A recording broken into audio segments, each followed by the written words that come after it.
Welcome back, Time Crunch fans. I'm your host, Coach Adam Pulford. If this is your first time joining us, welcome.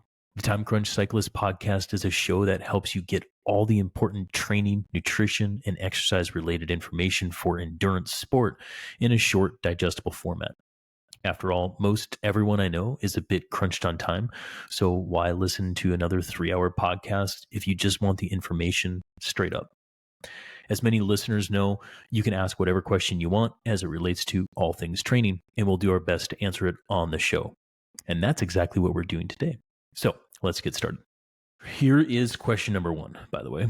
And it's a question, I kind of overlooked it. So I'll read it and then I'll kind of frame up the answer here. So question number 1, I'm training for my first century and I'm very time crunched. Most weeks, I'm able to train indoors on a Peloton bike 3 days during the week and outdoors once a weekend for 2 to 3 hours.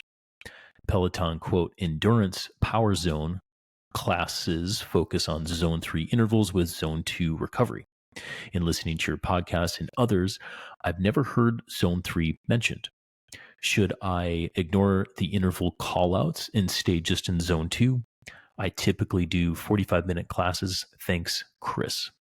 First off, I will say I'm not an expert in Peloton zones. I Googled it, and it looks like they have a 6 or 7 zone system, much like CTS, much like Training Peaks, where zone 2 is endurance training and zone 3 is tempo, onward and upward from there. So if you're doing a short workout, like 45 to 60 minutes with intervals in zone 3, and your recovery periods are in zone 2, I get what they're trying to do there, and I'll clarify here in a minute, but that's not how I would personally write a program as a coach. So from what they are trying to do is they're probably just trying to give you some variance of like 3 and 2 or 5 and 1 or something like this, not giving you true recovery per se, but letting up on the intensity so that you can get through the effort and likely that, ventilation and heart rate responses and things like that. It's just a pretty efficient way of doing it if you're only doing like a 45 or 60 minute workout. Okay. So from a framing up of the workout standpoint, I understand what they're trying to do. But let's recall that zone 3 or tempo, as we like to call it as well, is upper aerobic. And it feels on a scale of 1 to 10, 1 being super, super easy and 10 being a max effort, it feels like a 6 out of 10. Zone 2 is aerobic as well, but has a broader range. And I tell my athletes when we're riding zone 2, it should feel like a 4, a 5, a 6, that range of sorts. Don't spend all your time at 6. Don't spend all your time at 4, somewhere in the middle. And it's a broad range. Okay. So that's what those 2 zones feel like and how they're kind of nested in physiology. So with that grounding in mind, again, if we have a high aerobic workout, weaving back and forth between zone 3 and 2, completely appropriate. And it's a fine workout. But true recovery, and I just want to say this from the coaching standpoint, if we're calling something for what it is, true recovery is zone 1. Okay. And that's typically below 55% of your FTP. So just kind of know that. Also, Chris, yeah, we have covered zone 3 before a couple different times. And so just for reference for the pod here, check out episode 128, and that should actually be the best summary of zone 3 training as it relates to all the other zones. There's also episode 46 with Tim Cusick.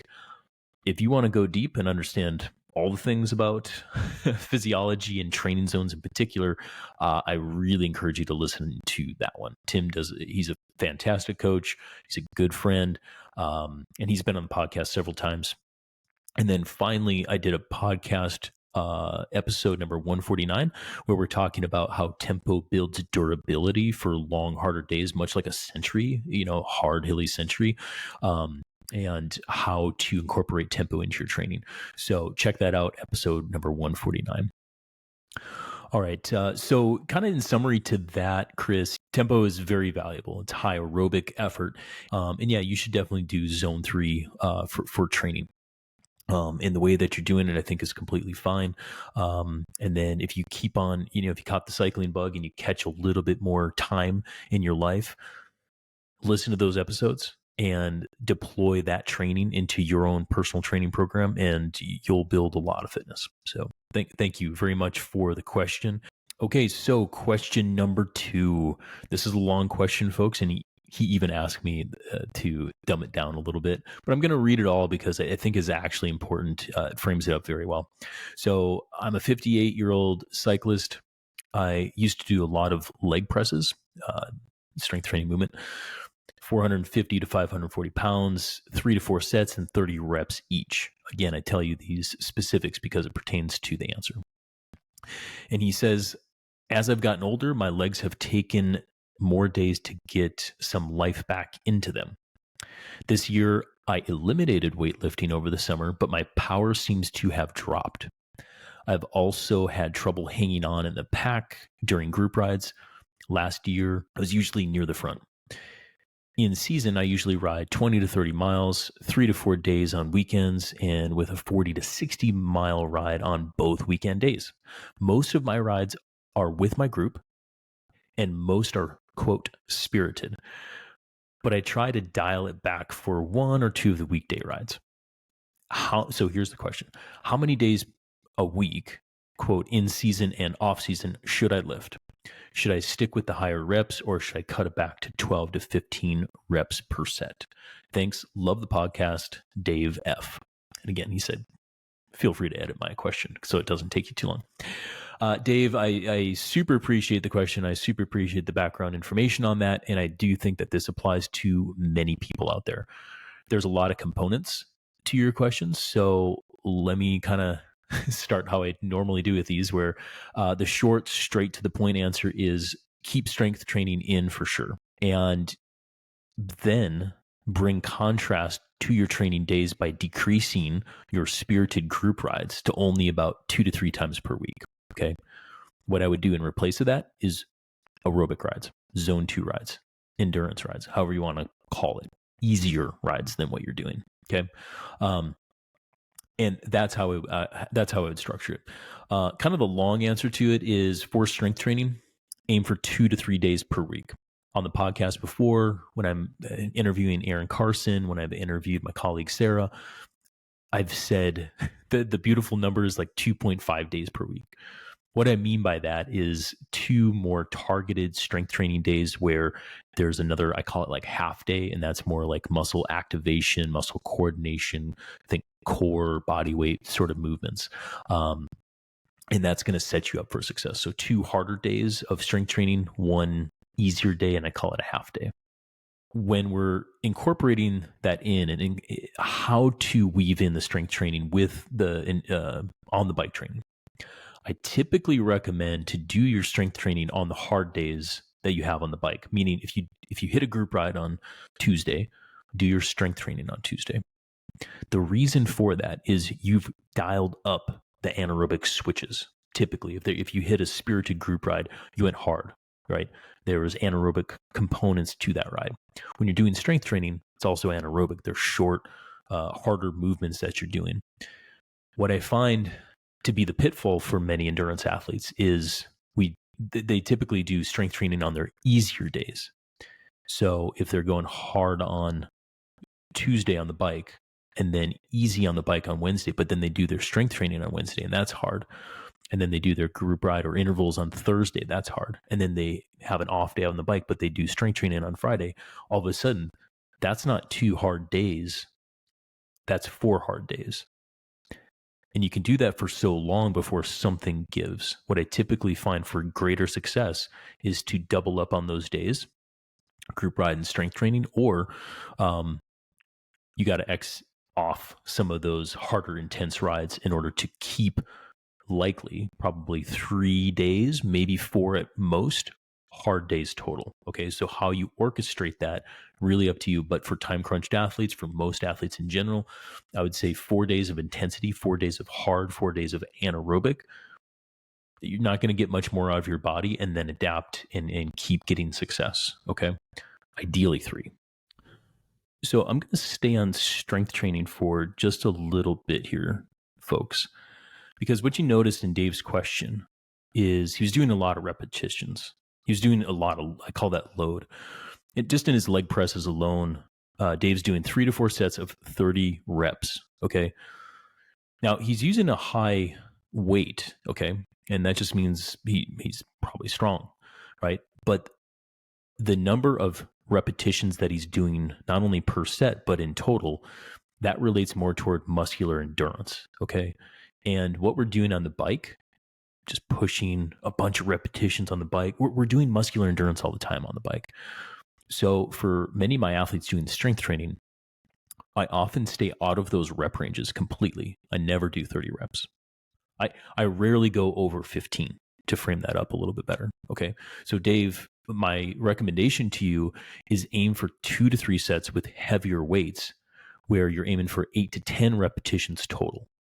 Now, I want you to build up to these heavier loads. Don't just like keep on throwing plates on and go for it. Just progressively build up, use some wisdom by doing that, and build up week by week.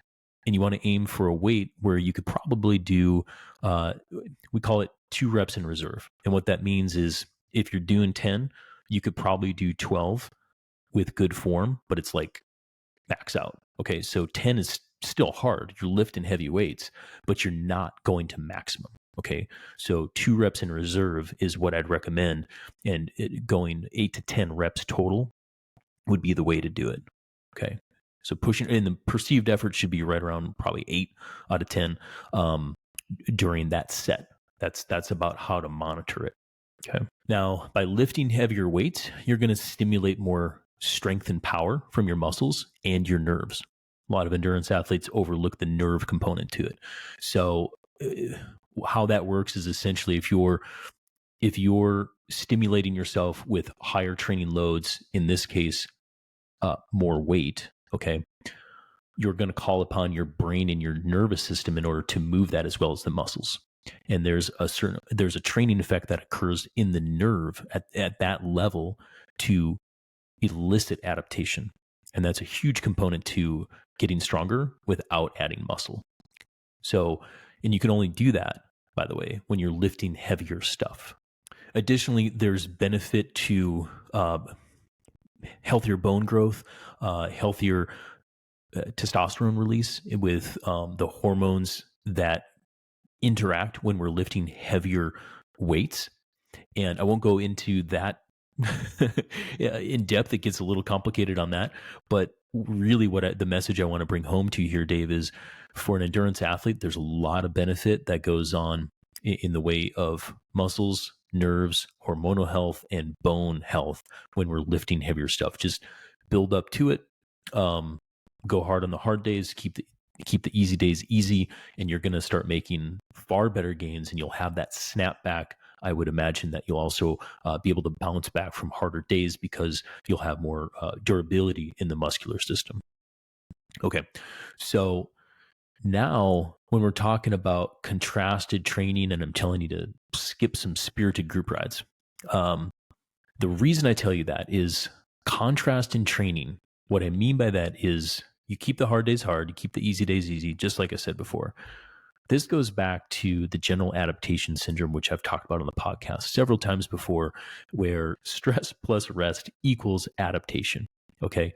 At the very fundamental element of biology is if you stress an organism, give it adequate amount of time to rest, it's going to change according to whatever that stress was. Okay. As endurance cyclists, human beings, we still need rest. And where we make the gains is at rest. So rather than going hard every single day, hoping for the best, even if you're sleeping properly, right?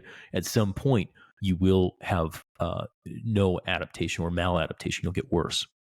And this is what we've learned over the years, okay, as exercise physiologists and coaches and things like this. It is far better to have fewer hard days, more easy days, and see the athlete develop over time rather than just blast them with intensity all of the time. So here's my suggestion in setting up a successful week based on everything that I know about you right now, Dave. Monday, take a rest day. Tuesday, group ride plus strength training, lift heavy stuff. Wednesday, endurance ride, zone 2. Thursday, group ride plus strength training, lift some heavy stuff again. Friday, recovery or short endurance, meaning 60, 90 minutes-ish. Okay. And that can be a little variance depending on how you feel, but keep it, zone 2 or below, or take another rest day if you're feeling tired from that Tuesday, Thursday. Finally, Saturday, hit another group ride, but do your strength training there. And that could be the 0.5 day, the muscle coordination, activation, core work type stuff. Less intense, probably stay off the legs on that day, but that's where I would insert the final strength day. And then we have Sunday, go long, endurance, because Monday, if we're taking Monday as a rest day, we can get a little crazier. Not crazier, but this is where I would typically encourage an athlete to develop their aerobic engine or maintain the aerobic engine with whatever volume you have for Sunday. And so you overload with volume at the end of the week like that, assuming we're taking Monday as a rest day.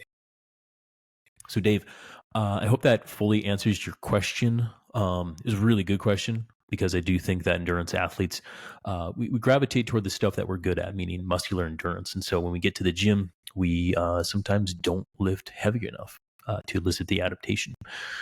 And so that's why I really wanted to answer it and kind of break it apart between the strength training and the on the bike training. So I guess overall, in summary, keep the questions coming, folks, because they are good. They're piling up. I can't get to all of them. And I will say this too, with very individualized stuff and like individualized like injuries and coming back from that. I'll even try to answer some of those directly on email, but still keep them coming. If there's something that's applicable, I will bring it up on the podcast and answer it. That will help out more people out there in the world. But overall, love hearing from you. So keep the flood of questions coming. If you're new to the podcast and you're wondering where that is, well, head on over to trainright.com/podcast. Go to click on the button that says ask a training question, fill out the form there, and that gets sent directly to me. So that is how you do it. And that's it for now. So thanks again for listening to the Time-Crunched Cyclists podcast.